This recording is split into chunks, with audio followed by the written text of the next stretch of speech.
për popullin shqiptar në përgjithësi. Të vazhdojmë të flasim akoma për Kosovën dhe Amerikën, konkretisht edhe për raportet që ka pasur qëndrime të ashpra dhe amerikane për një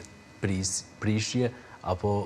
lëkundje të raporteve me qeverinë e Kosovës. Kjo letër a ndikon tash edhe në përmirësimin e raporteve me qeverinë e ardhshme apo do të jetë faktor tjetër? Unë kam të thënë edhe më herët që shpresoj që zgjedhjet e reja që u mbajtën tash do të jenë ndoshta dhe rezultati që mori lëvizja e vendosje dhe kryeministri Kurti do të jenë edhe një sinjal për një një revitalizim të marrëdhënieve me Shtetet e Bashkuara të Amerikës, dhe mendoj që ndoshta edhe ajo që po ndje në Davos me pjesëmarrjen e zotit Kurti në shtëpinë e Amerikës në një debat shumë të rëndësishëm, mendoj që është një sinjal tjetër i parafrimit edhe të qeverisë. Mirë, po në të njëjtën kohë ju e përmendet një fakt shumë në rëndësi, që derisa ndoshta State Departamenti ka pas, ta themi, më but ndoshta marrëdhënie problematike me qeverinë, ka qenë zonja Osmani pikërisht ajo që i ka mirëmbajtur ato dhe ndoshta i ka ngritur biledhën në nivel më të lartë, dhe mendoj që kjo është shumë e rëndësishme që të vlerësohet, edhe si diçka që do ta forcojë edhe më shumë kandidaturën e zonjës Osmani edhe për një mandat të presidentës së vendit. Pra, pikërisht edhe kjo ftesë që vije nga SBA-ja, besoni se do të ndikojë në një mbështetje për një mandat të dytë të zonjës Osmani në kuvendin e Kosovës? Po mendoj që, shpresoj që po, shpresoj që do të mbizotroj rezoni logjik edhe tek partitë politike. Mendoj që ishte edhe thirrja e zotit Rama sot ndaj partive politike në vend, që ta kemë parasysh rolin e zonjës Osmani në nivel ndërkombëtar. Unë që disa muaj kanë folur për këtë rol, disa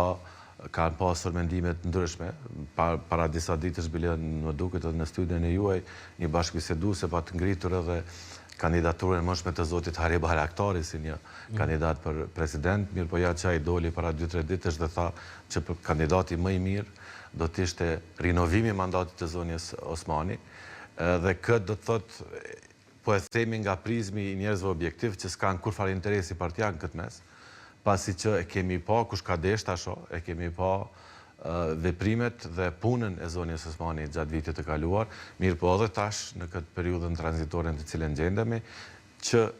e ka ngritur nivelin e përfaqësimit të vendit, ka krijuar raporte ndërnjerëzore me lider të rëndësishëm botës, që është shumë e rëndësishme në diplomaci, kush e kupton diplomacinë e din që edhe lidhjet ndërnjerëzore të liderëve janë shumë të rëndësishme, dhe ajo që kemi pa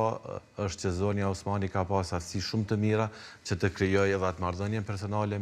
qoftë me liderë evropian, qoftë me lider nga Shtetet e Bashkuara të Amerikës, dhe për këtë arsye është vetëm e logjikshme që të rikonfirmohet edhe një kandidaturë e re për ta.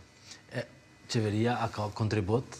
në këto raporte me Amerikën në këtë ftesë që erdhi për zonjën Osmani, apo jo? Teknikisht ne nuk kemi qeveri tash më se një vit, edhe mendoj që të gjithë përfaqësuesit ndërkombëtar në vend kanë thënë që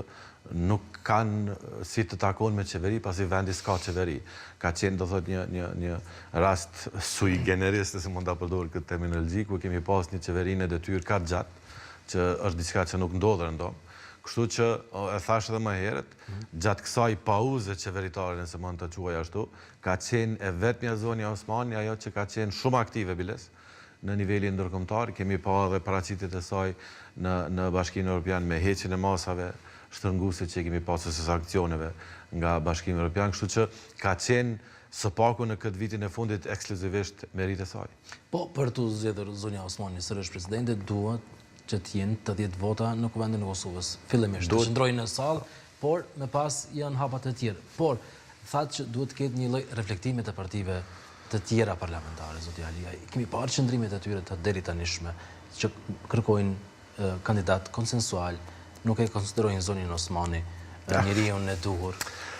Ne kemi dëgjuar edhe raste tjera ku thonë dikush thotë pozita presidentit do t'i takoj një parti, dikush një parti tjetër, do thotë, për mu mendoj që kjo s'ka logjik.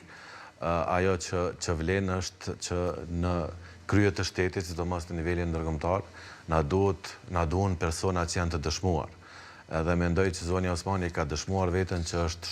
shumë e mirë në rolin e saj si përfaqësuese e Kosovës në nivel ndërkombëtar. Dhe kjo letër tashmë dhe kjo ftesë rikonfirmon prapë atë. Kështu që është mirë që të mos politizohet ose mos të partizohet çështja e presidentit, është mirë që të mos ketë kalkulime partijake, mos ketë kalkulime ndoshta edhe personale, edhe kur propozohen emra, duhet ta kemi parasysh që nuk mund të marrim njerëz që ndoshta s'kanë shërbyer asnjëherë në poste publike, ti shpërblej me postin e